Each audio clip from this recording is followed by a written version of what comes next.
Going on, guys? It's Team Bear here at Both Outdoors. If you haven't checked it out, be sure you go back and check out team member Kevin and I's trout fishing trip to Lois. Correct, there's some good stuff in there, some big fish. Anyways, we're here today. Had a little past mid-April. I've already been bass fishing a few times this year, but this video is overdue and I want to get it done. Got some new stuff this year. Stuff from last year is still pretty new, so really good setups here. It's my 2021 bass fishing rod and reel arsenal. Now, before I show these new ones here, as you saw in the trout fishing arsenal video, if you haven't watched that, go back and check it out. The 6.6 Dobbins medium light on the Abu Garcia Zada, that's my tweener rod, can be used for both bass and trout, so that's not featured here. But aside from that Dobbins, everything you're gonna see here, rod, reel, Abu Garcia, full on board with them. Love their stuff, especially for bass, so let's check it out. So I have one Baitcast and two spinning Veracity rods. First one is my Baitcast. This is a 7.3 medium heavy action Veracity rod on a Revo SX rocket reel. Super fast, 9.0 to 1 gear ratio. Looking at probably about an 80-20 bend, but it's a little bit lighter than the normal medium light. Goes down to 1/4 ounce, which that's just what I want because this is my finesse jig rod. 1/4 ounce jigs, football head finesse jigs, that type of thing. I have straight 10-pound fluoro right now. Might go up to 20-pound braid to a 10-pound leader. Not sure yet, but for now, 10-pound fluoro. I've used that for jigs the last 5 years. Works fine. Really love this combo. Super sensitive. Last year wasn't a good year for jigs, but I did land a pretty stinking big carp on this, probably a 10-pounder. It was pushing 30 inches, as well as a decent picker on some other, just a couple bass. But for some reason last year was not a good jig year. Hopefully it will be this year. So that is the first of the arsenal. The next two are the exact same combos. One hasn't been used yet. 7.3 medium action Abu Garcia Veracity spinning rod, Revo Rocket spinning reel, 7.0 to 1, which is super fast for a spinning reel. This is my tube / small jig rod, along with the other one here. Same exact thing, just haven't used it yet. Right now these setups have straight 8-pound Seaguard Physics fluorocarbon on, 10-pound Vizex on the Baitcast Veracity. Might be experimenting with some braids here as well. Might be trying some Berkeley X9 on the first one of these. He needs to replace probably this one because I'm already using it, so stay tuned for that. But overall, again, tubes, small 1/8 ounce finesse jigs, salty spiders, hula grubs, stuff like that.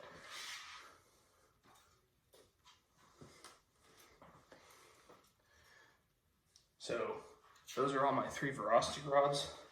The next 2, 4, 6, 8 rods you're going to see are Ike series combos, both spinning, 2 spinning, 6 Baitcast, and these are the first 2 spinning. So right here is this is one of my favorite combos. It's in my opinion the best Ned rig rod ever made. Just perfect for the Ned rig. 7.4 medium light Ike series spinning rod on a size 30 Revo Ike reel. I have a 15-pound Seaguar Smackdown braid to an 8-pound Seaguar and Physics fluoro leader, and obviously the Ned rig. Now real quick, I have to go back, right? I forgot to mention this for the Veracities. Veracities, we're looking at about a 70-30 bend. A little tippy, but good back bend for those single hook finesse bends. Now, we'll get back to the Ike rod real quick here. We're looking, I'm going to call this either 70-30 or 65-35.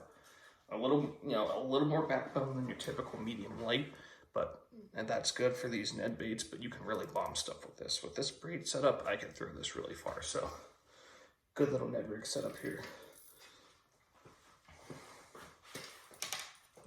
Gonna get more into drop shots this year too, so I'm probably gonna throw them on that. Or my tweener rod, which has right now 14-pound Nanofill on it. This rod last year was an absolute workhorse. When the water's low and clear on the river in the summertime, it's hard to beat this bait. Of course, I have Senko. This is my Senko rod. 7'2" medium action Ike Series spinning rod. Again, another Revo Ike 30 reel. I right now have a straight 8-pound fluoro on this one, but it definitely could turn into a braided fluoro situation depending on how the year goes.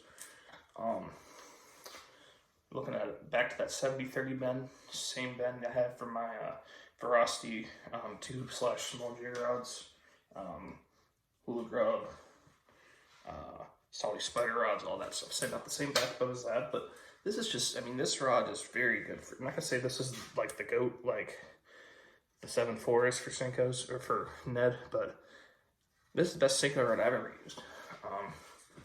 Just awesome, just great sensitivity. Again, great backbone, and still that tip gives when they want to run. Definitely have the drag setup not super tight on this, but tight enough where I can still get a good hook in them. So those are my two Ike spinning rods. Like them a lot. So now we're gonna move into the next 4 Ike rods are the Delay series, which is for treble hook baits. And then the next the three after that are the Power series. So we're getting the Delay series right now. These two rods are exactly the same, just a line difference.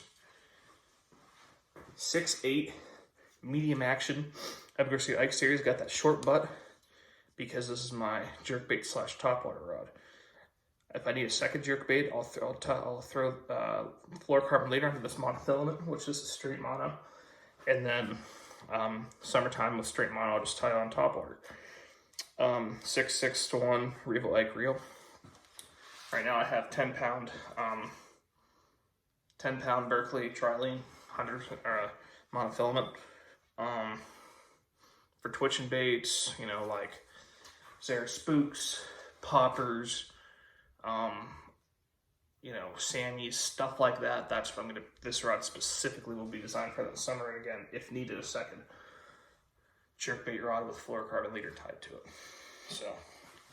And then another exact same rod, except this one is strictly for jerkbaits. Again, same rod, same length, everything, same 6/6 gear ratio, but this is 10-pound Seaguard Blizzard's fluorocarbon. Now these rods here, you're looking at about pretty tippy, about a 60-40 tip, not quite a noodle like a crankbait rod. You know, there's these. This is a composite material here, but overall, like these a lot. I've already caught a 3-pounder on this on the river this summer, smallmouth fishing, or sorry, the spring, smallmouth fishing, and some others as well, some other smaller ones. But overall, I mean, this is a great jerkbait setup. I really like it. Now to my favorite bass fishing application ever, cranking. I love crankbaits. I am a crankbait king. Love throwing them. When they're biting crankbaits, I'm throwing them and catching them. So this is my first of 2 crankbait rods. This is my 7-foot Ike Series medium action composite. You're looking at a 50-50 bend here. I mean, lots of bend here. Revo winch reel. This is my only non-Ike reel of all this series, but this goes on a 5/4 to 1. It's my go-to for cold water, deep cranking, those applications. Straight 10-pound Seaguard Blizzard's fluorocarbon on here.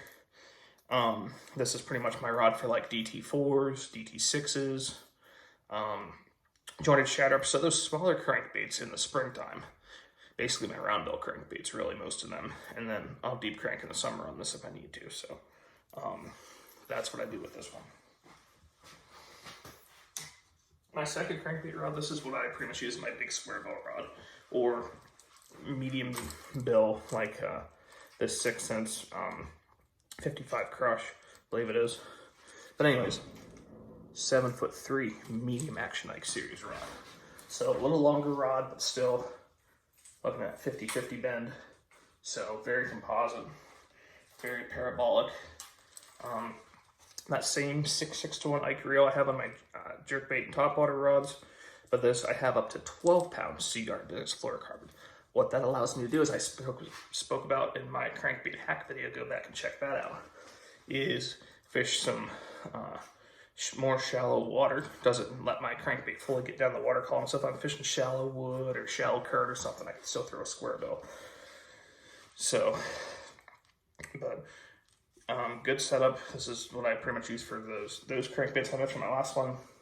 I went from 1/4 to 3/8. This is pretty much 3/8 and up, with the exception I will throw. I can throw deep cranks on that if I want, but yeah, just a very good setup. So 7.3 medium action Ike series delay rod. Now we're on to the Power series. Another situation too of the same rod coming up, but this time different rod. I'm going to explain why.